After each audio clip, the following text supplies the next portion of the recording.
For joining with me. We are reading A Course in Miracles, the complete and annotated edition. We are in part 2 of the workbook, lesson 269. My sight goes forth to look upon Christ's face.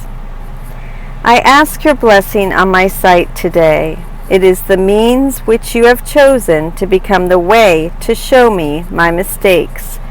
Footnote 76. My mistakes seems to mean my misperception of things in the world. Given the previous lesson, it may even refer to the forms of the world themselves. Okay, so it is the means which you have chosen to become the way to show me my mistakes and look beyond them.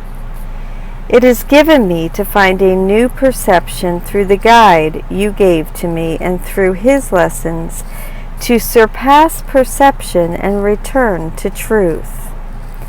I ask for the illusion which transcends all those I made. Today I choose to see a world forgiven in which everyone shows me the face of Christ and teaches me that what I look upon belongs to me, that nothing is except your Holy Son. Today our sight is blessed indeed. We share one vision as we look upon the face of Him whose self is ours.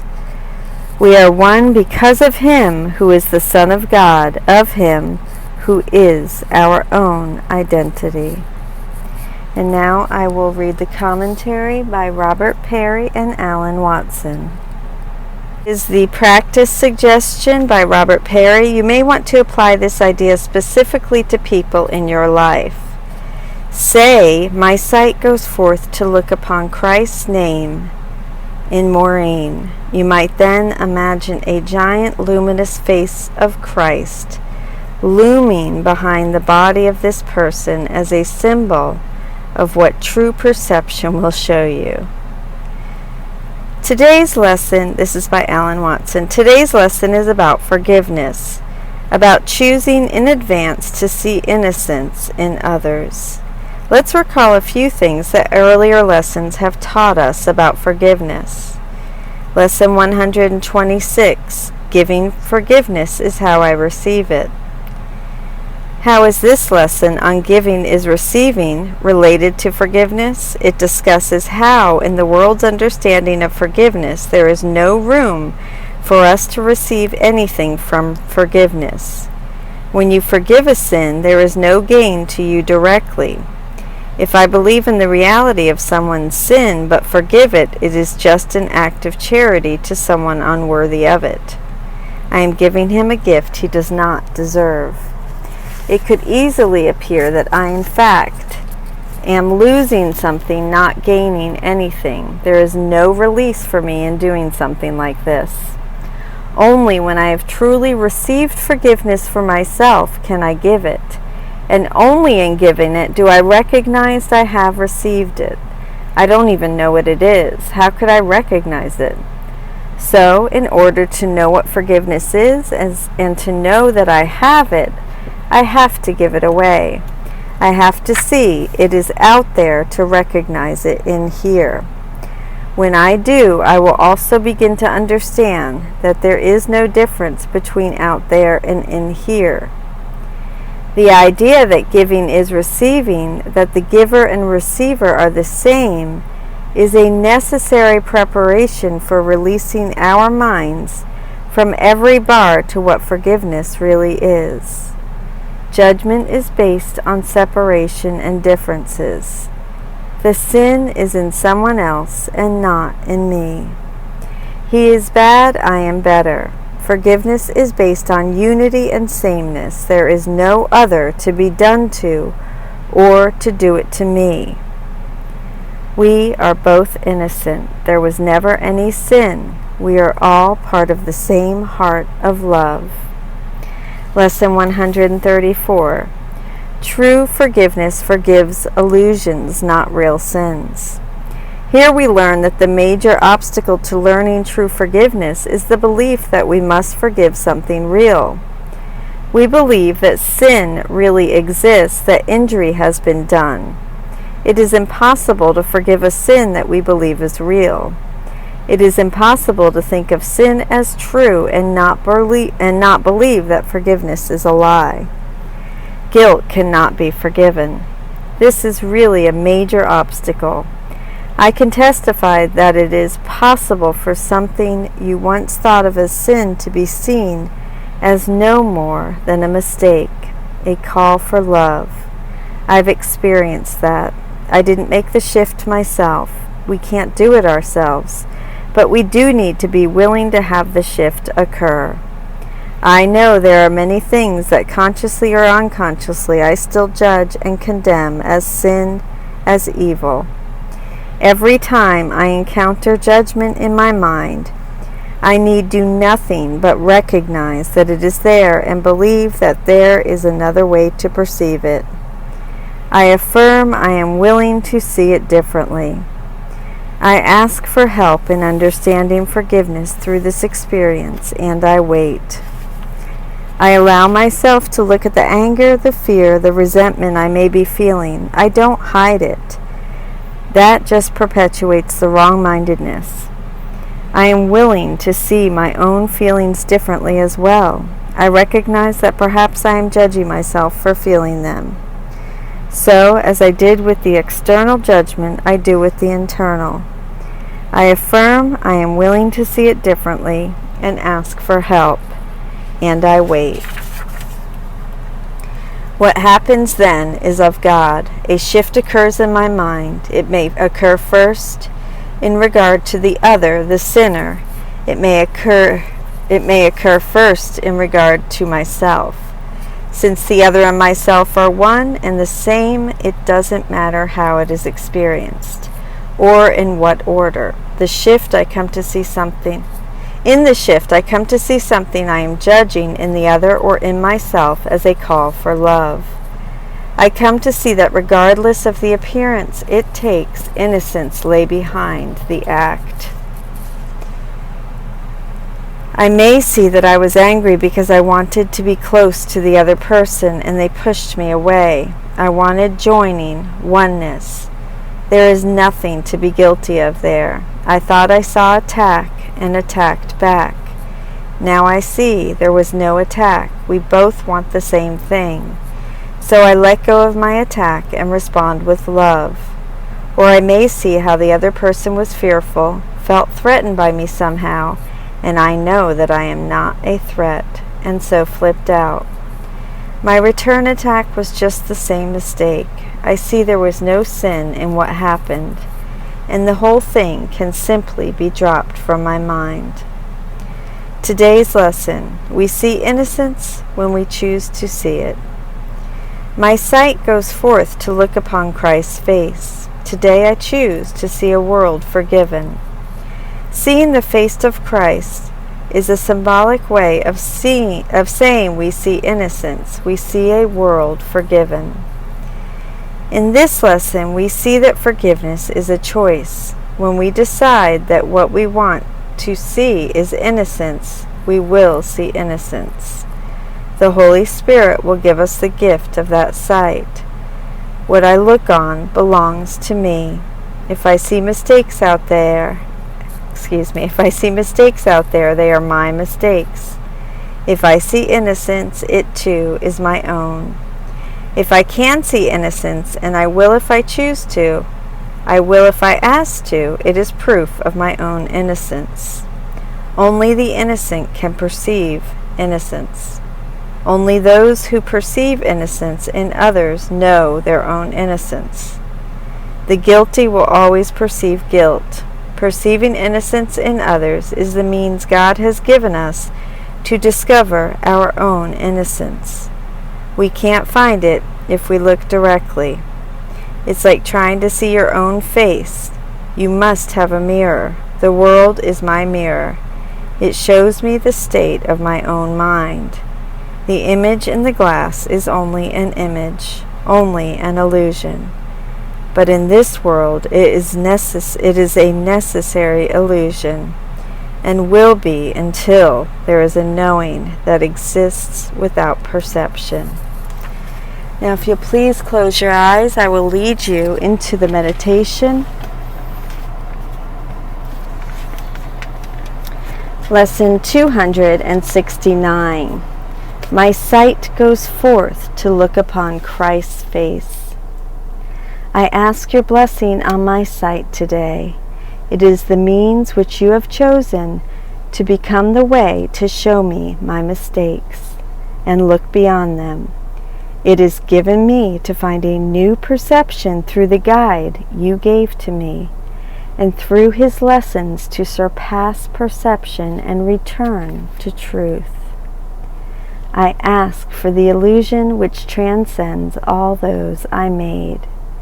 Today I choose to see a world forgiven, in which everyone shows me the face of Christ and teaches me that what I look upon belongs to me, that nothing is except your Holy Son.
Thank you so much for joining with me in that meditation, and now we will pick up in What is the Body, paragraph 5. You will identify with what you think will make you safe. Whatever it may be, you will believe that it is one with you. Your safety lies in truth and not in lies. And now we will go to the commentary by Alan Watson. What was pointed out in Lesson 261 is echoed here. You will identify with what you think will make you safe. If we think our physicality and individual identity are what make us safe, we will identify with them. If we understand that being the love that we are is what gives us safety, we will identify with that, rather than the body and the ego. If we identify with the body, our life becomes a cramped, futile attempt to preserve and protect it. If we identify with love, the body becomes simply a tool used to express our own loving being, which is God expressed through us. Your safety lies in truth and not in lies. The body is a lie about us. It is not what we are. The truth about us is that we are love. Teach only love, for that is what you are. That is where our true safety lies, and that is what we must learn to identify with. What seems more real to me today, my body or my loving self? Where does my emphasis lie? On what do I center most of my time and attention? What takes most of my care and concern? The practice of the workbook lessons can be very revealing in this regard as I begin to realize that rarely, if ever, do I fail to take care of my body, giving it food, clothing, and cleansing and sleep. And how well do I care for my spirit? When my attention to my spiritual needs and to the expression of my inner nature has become paramount, when I would rather miss breakfast than miss my quiet time with God, I will know that I have begun to shift my identity from lies to truth. If in observing myself I realize that this is not yet the case, let me not make myself guilty about it. Guilt accomplishes nothing positive. My identification with the body is not a sin. It is simply a mistake and an indication that I need to practice unlearning what identification and learning to identify with love instead. So I need to practice unlearning that identification and learning to identify with love instead. When I practice guitar and notice that I'm missing a certain chord, I do not feel guilty about it. I just intensify my practice of that particular song until I learn it. I can even use my habit of identifying with the body to help me form a new focus. When I shower or wash my face, I can use the time to mentally repeat the day's lesson and think about its meaning to me. What other more valuable thing is occupying your mind at those times anyway? Sorry. And I do that, I kind of have a meditation every time I use the restroom. When I eat, I can remember to give thanks and let it be a trigger to remember God. If I am alone, perhaps I can read a page from the Course or a lesson card while I eat. I can make the body into a tool to help me walk the road to God. And honestly, I use my lunches to record these for the next day, and I sacrifice doing other things because this is not that I do this all the time, but it's a perfect example for me, is that I put this as a priority in my life. So thank you. Thank you so much. If I didn't, I'd never get any of the lessons done for sure. Thank you so much for joining with me. I hope you have a beautiful day. Lesson 269. My sight goes forth to look upon Christ's face. I love you.